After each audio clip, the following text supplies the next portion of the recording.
This episode is for Friday, June 3rd, 2016.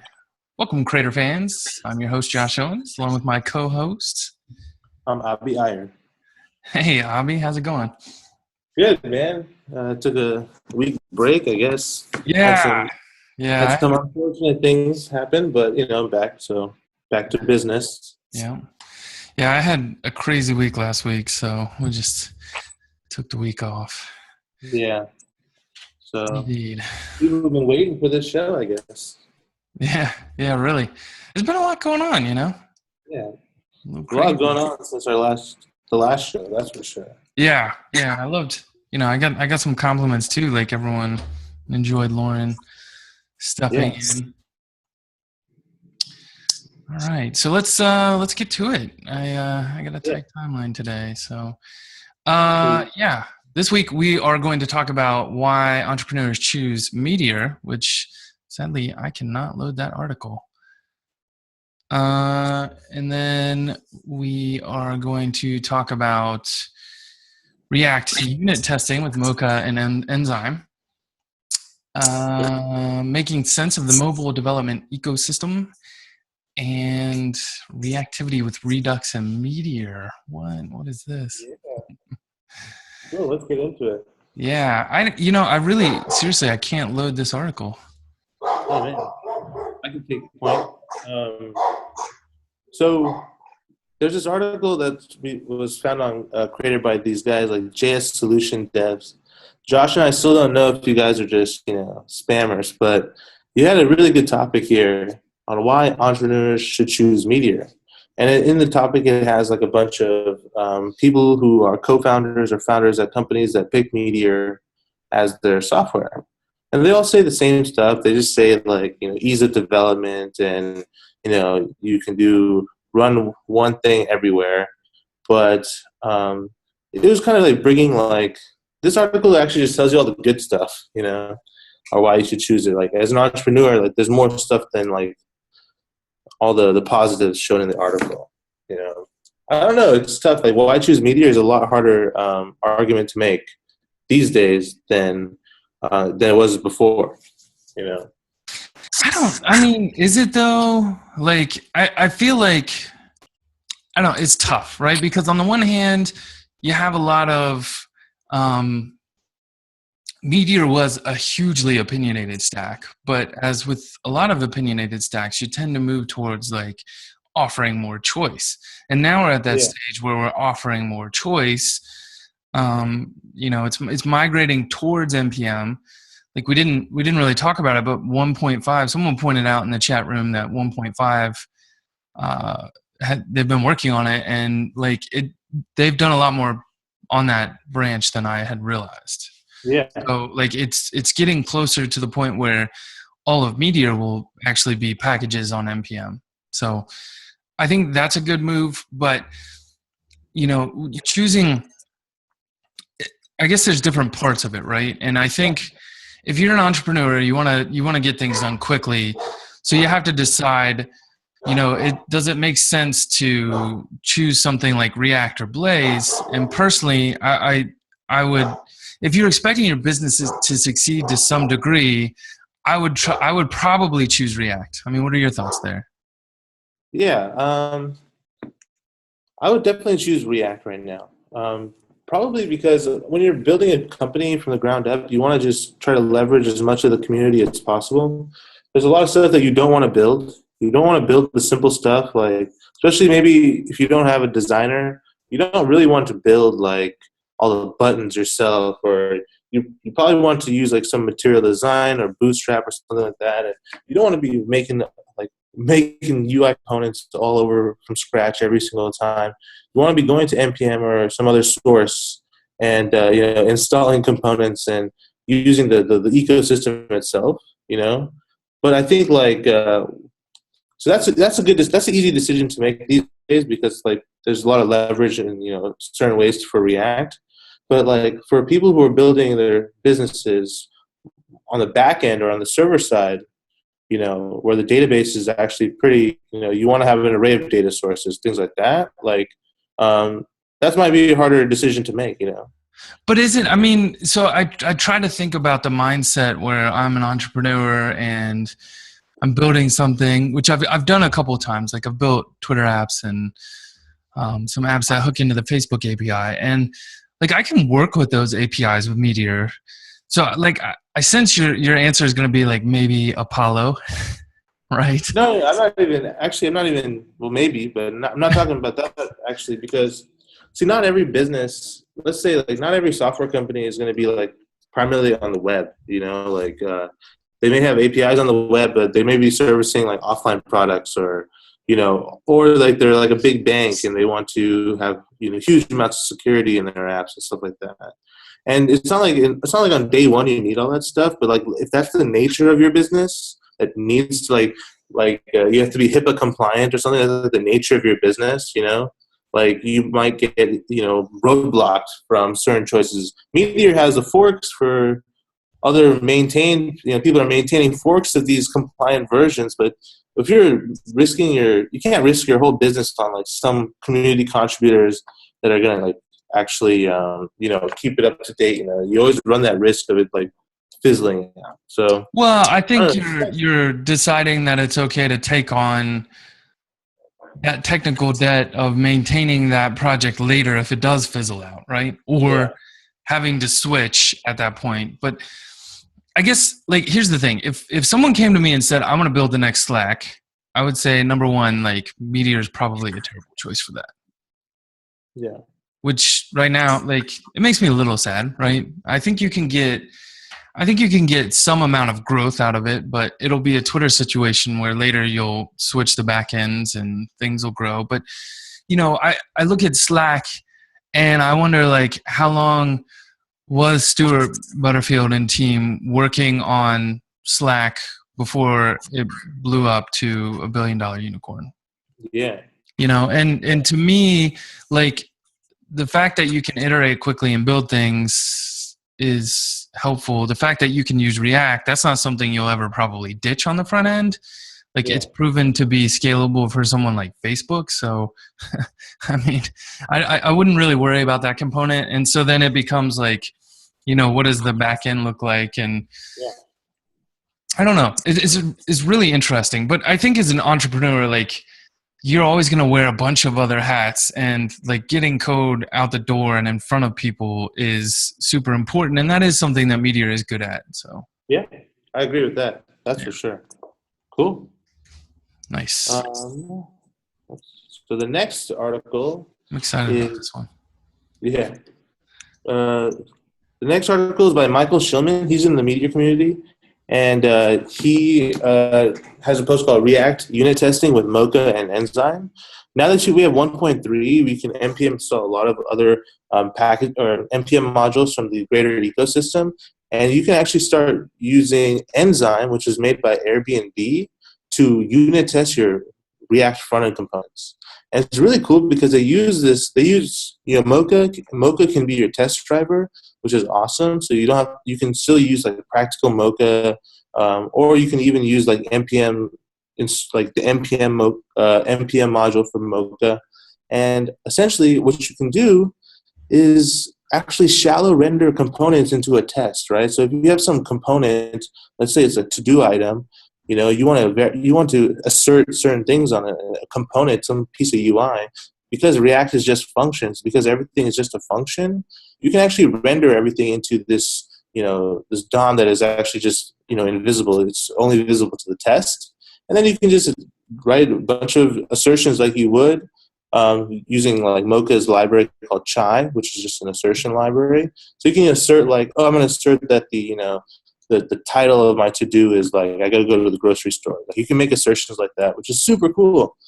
And that's what this whole blog post is about, is explaining that and getting you started, because I think unit testing front end is going to be a huge thing this year.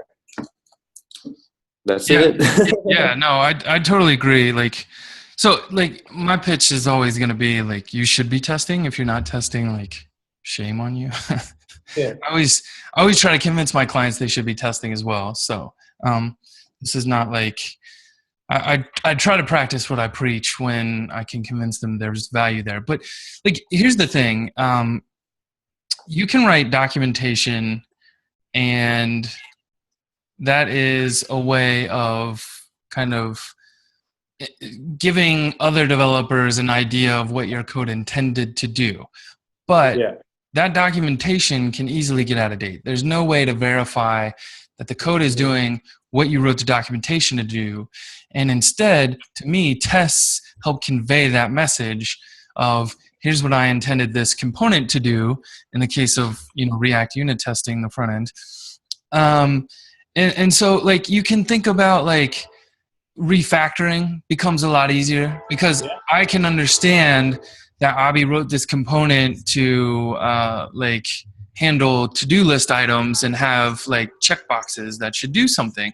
And like depending on the the props that are being passed, it should display this way or that way. And so like we can test all those different pieces. And you want to be able to think about like what are the edge cases here, like and you can test all that kind of stuff. And once those tests are written, they're checked in, you can put them into a CI, and you can start running that CI anytime code's checked in. And if I decide I need to refactor a piece of the application and it touches, let's say, the actual underlying collection and changes what the schema looks like, maybe I break Abi's component and I didn't realize I broke Abi's component. The test should tell me that, Yeah, that's a really good point. It's UI testing used to be super hard back a couple of years ago. Yeah. So no one ever did it. And then like Protractor came out, like Angular developers started using like Protractor and Karma to start writing unit tests because front end libraries got more mature to allow for it. Mm-hmm. But I think React, man, like, if you guys using Enzyme is just so easy. Like it's like as if you were writing React.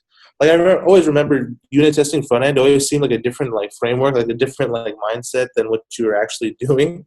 So it was like, oh, I'm going to use a completely different syntax to test my Angular components than actually writing Angular components. Mm-hmm. So I was like, but now it's like it's the same syntax. It's just JavaScript, right? It's just JavaScript, JavaScript, yeah, totally. So nice. That's that one. Yeah, I like this because it's definitely like it's talking about React UI testing, which I think is really, really good. But it also like shows you quickly how to get it done with Meteor now that 1.3 is here as well. So it's not like Meteor specific totally, but there's a nice component to it. Yeah. And full disclosure, I did not pick this topic. Abi did, but I did help with the feedback on the post. So. Nice. All right. What is next? So I think, I get this question a lot from people, like, what should I be using for mobile development? And I know you and I have had this conversation before too. There's the option of like, you could just make HTML5, right? And I think back to, do you remember moon.co? Those guys that made the little space game? Oh, that thing. That's some old times. Yeah. So like that was done in HTML5 with Meteor, and like it was all reactive and it ran great on the phone, right? And like I just pulled it up in a browser, didn't have to install anything, perfect game, ran on my phone. So like that's the instance of just HTML5. It just works, right, for mobile development.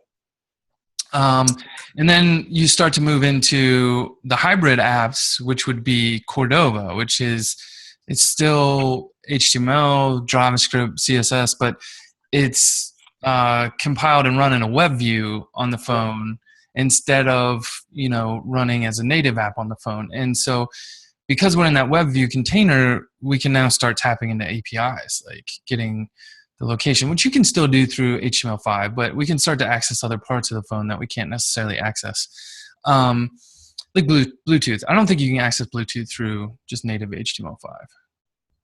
So, you can build an app that maybe taps into that a little bit more, but you're still writing HTML, CSS, JavaScript, and so that's definitely an option. And so, like, number one, you should go read this. This is like a 4-part article by Brian Rinaldi, who works at Telerik. And I actually, after reading this article, like we're doing Crater Remote Conf Mobile Edition, and after reading this article, I decided I want to put a panel together to cap off the end of conference, and so Brian's going to speak. I'm going to speak. I'm going to probably moderate. I'm going to try to find one or two other people to come on and sit on that panel as well. Someone who's like pro native and someone who's maybe like HTML or pro Cordova.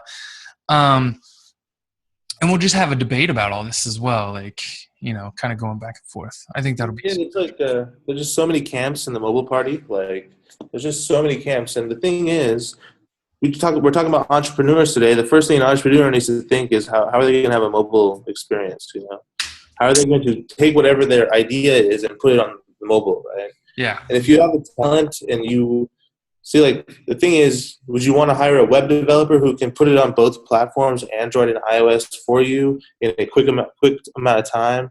Or do you want to finesse it? You want to get an Android developer, an iOS developer?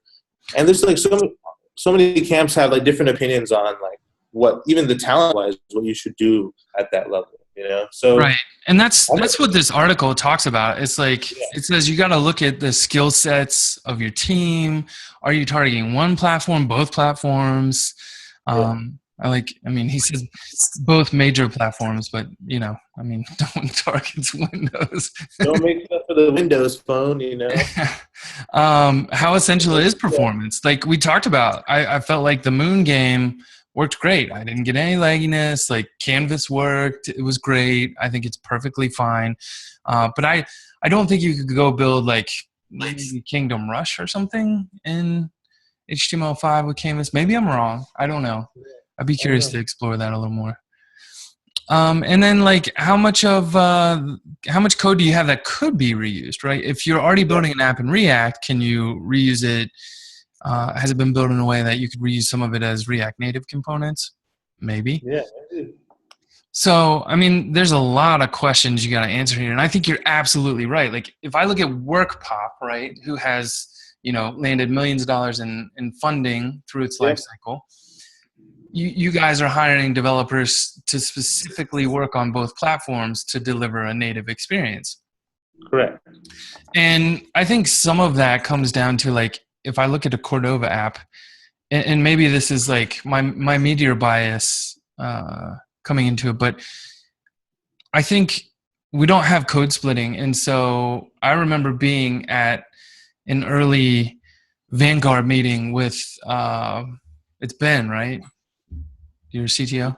Yeah. So I was at an early meeting with Ben, and he was talking about like load times and like how big the JavaScript files are for Meteor, and like, you know, loading a 2 meg JavaScript file is crazy. And you know, we even we're putting out a Space Dojo show probably like Monday or something, and we talked to Jen Looper she works with NativeScript, and she's talking about putting out like Angular 2 and NativeScript app, and it was like over 2 megs for this simple little wind chimes app that just built in HTML5 was way smaller. So, you know, you got to consider a lot of these types of things. Like, what's that experience going to be like?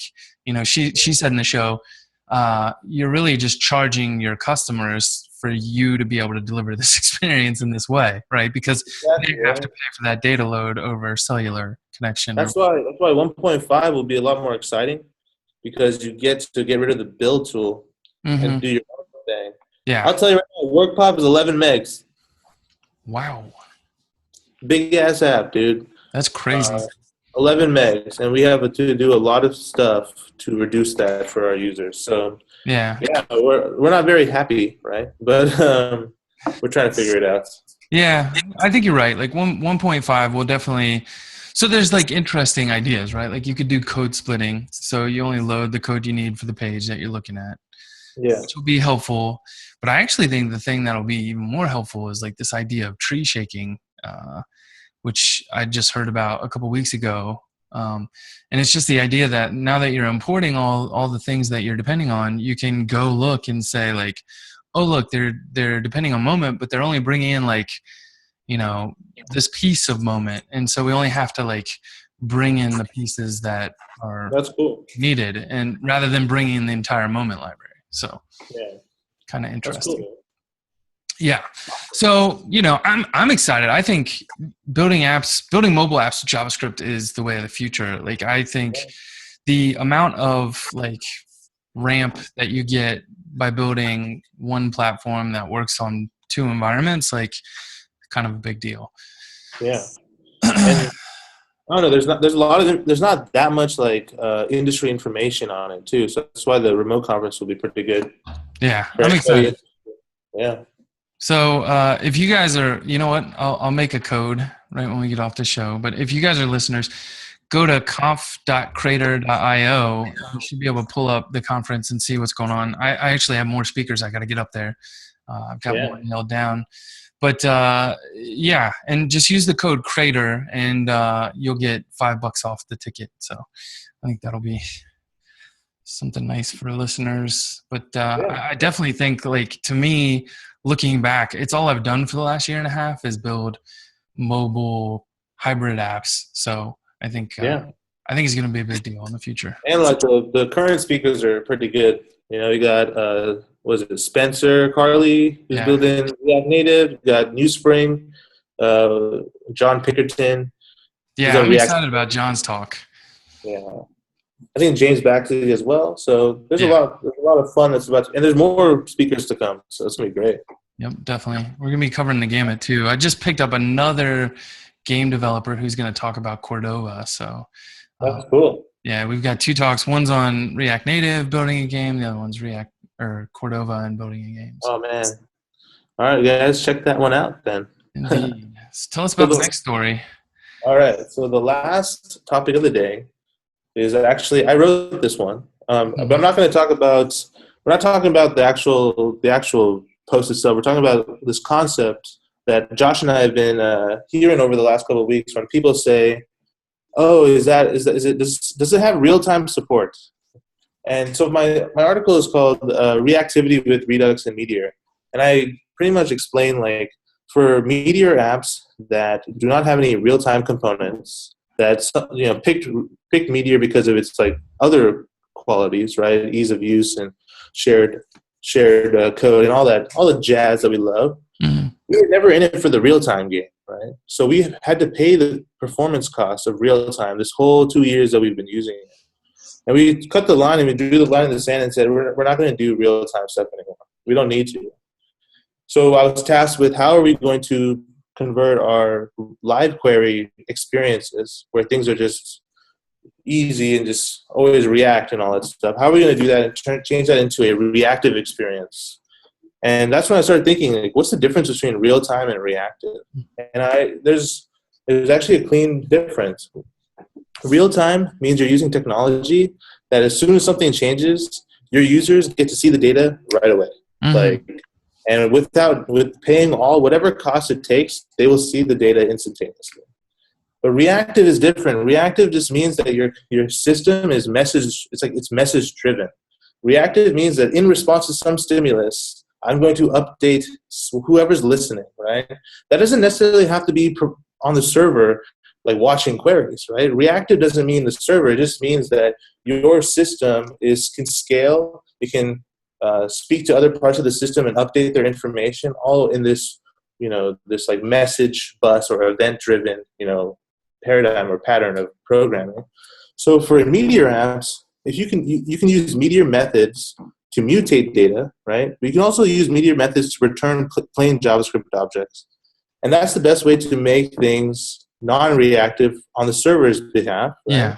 Yeah. And what you can do, because the front-end community has made stores and GraphQL and all this cool stuff, you can actually use Redux stores to dump that Meteor method data, and it can actually just feed the UI as a reactive piece, And I go into how to make optimistic methods, which are kind of just like Meteor methods that hit mini Mongo, but they're just optimistic for Redux.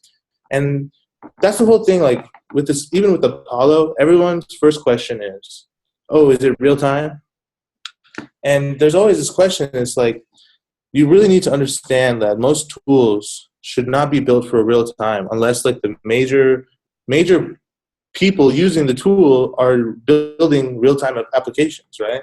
Like Rethink DB's Horizon, I feel, is for real time apps. It's for people who are real time, who need real time experiences. That's why they picked them in the first place, who's going to pick like Rethink DB or like Horizon if they don't have any real-time features in their application? You pay a lot of cost for no reason. So that was the article. What do you think about all this? Yeah, yeah. I have strong opinions here, and I think you're onto something because, like, there's very, very, very, very, very few times I care about real time, right? Like, I look at it and you nailed it head on, like Uber. Sure, absolutely. I want to know when the driver is 2 blocks down the street so I can walk out my front door. Absolutely makes sense. You could almost make an argument. I don't care about super real time when it comes to Slack. Like, don't notify me. Yeah. I don't know. Like, I do think that needs to be a real time experience. To be honest, but it is like it's another inbox you have to check.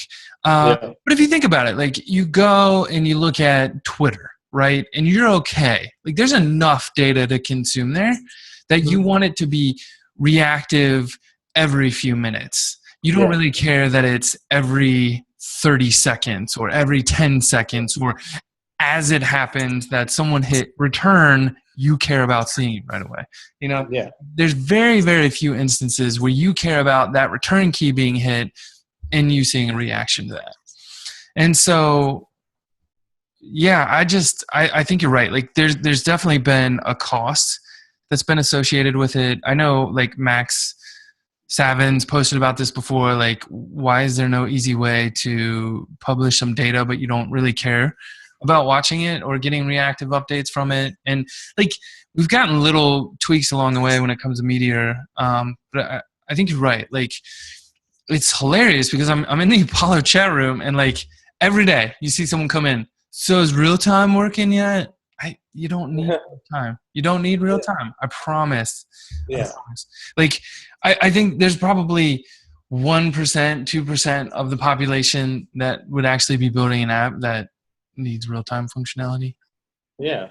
And there's you can get away with user-driven behavior. If a user is going to expect some data to change in front of their eyes, you can be the magician and just say, "Oh, I clicked it and it did what you thought it was going to do," but don't necessarily have to pay the cost on the server to do that type of stuff. Right. And honestly, like, is it that bad to have a set timeout in the client and let it recall in 30 seconds to see if data changed? Like, we literally had this conversation with the client and they were trying to decide, like, we were having major performance issues loading like thousands of client records into the front end to get some aggregate data. And, like, it didn't matter. Like, it turned out, like, I found out later, like, they're okay if it was 5 minutes delayed. And so we run an aggregation query on the back end instead, shove it into the record every 5 minutes. And because it's reactive, like, if you're looking at the page, it'll update. No big deal. Yeah.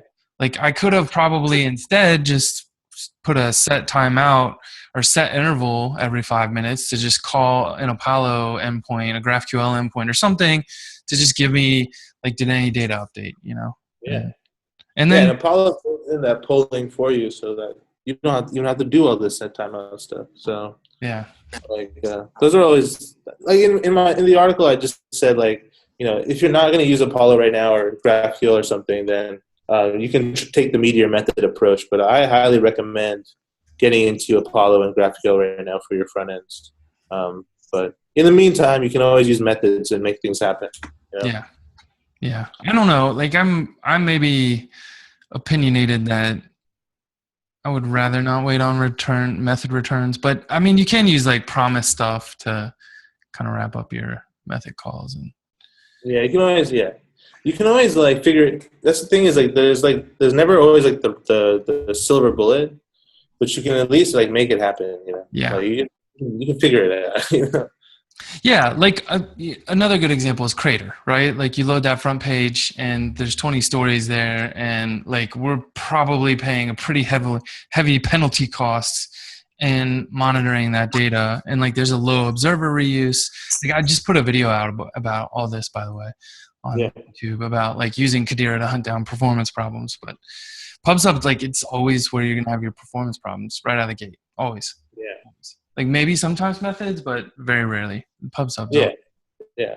Especially, and if you have high observers, what can you do, right? So Yeah. And this, I don't want to get too far on a rant, but like, I don't know if you knew this, but all publications are blocking by default. Did you know that? whoa, I didn't know that. Yeah. Totally blocking by default. So when you issue a request for 5 publications, it will sit and wait and answer each one in order. That's when you go into Kadira and you look at that wait time that it has, and it shows you like it was waiting on 5 subscriptions. That's because those 5 had to get done before it could answer the next one. And can you unblock them with this.unblock? You can if you install the Meteor Hacks unblock package. Yeah, that one. But you can't go in and easily unblock packages that are doing subscriptions for you either. Yeah. So that's kind of a problem because I just think of all the places in my code right now that I'm waiting on that stuff. Oh yeah. So I went in and hacked it and like made it a global unblock, but I really think it should be part of Meteor Core because like we're fighting against how Node works by blocking and waiting on those, right? Because there's no reason to wait. Like you fire a request and say, I need some data. And then you don't even get a return, right? You get a subscription handle and then everything comes back over the WebSocket. So you're not even waiting for a return. So who cares? Like just unblock, let Node and Fibers do its job. The subscriptions have callback functions. So like, that's why. You can put a callback function in a subscription. So when the subscription returns, you can do like on air or like on whatever. Or you can fetch the next subscription. Right, but that's on the client, right? Like there's no reason the client just gets a handle and all that data on air or ready or any of that stuff all comes over the WebSocket. It's not returned immediately from all we get back is. But when it is returned, the subscription would then do like some callback function where you can do more added functionality. I bet you that's what's blocking this whole thing because it needs to know. I don't think this could all be done differently. This all could be done differently. That's what it is saying.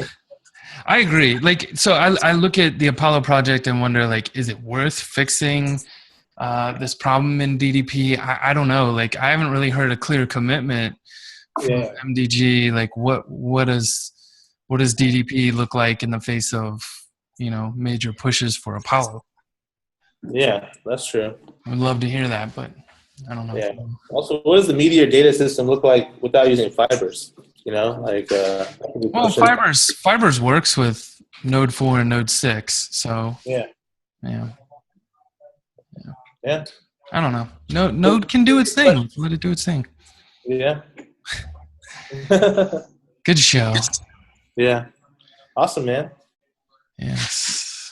All right. So as always, thanks to Modulus.io and DigitalOcean.com as sponsors. They are pretty awesome. They help me keep the lights on for this show.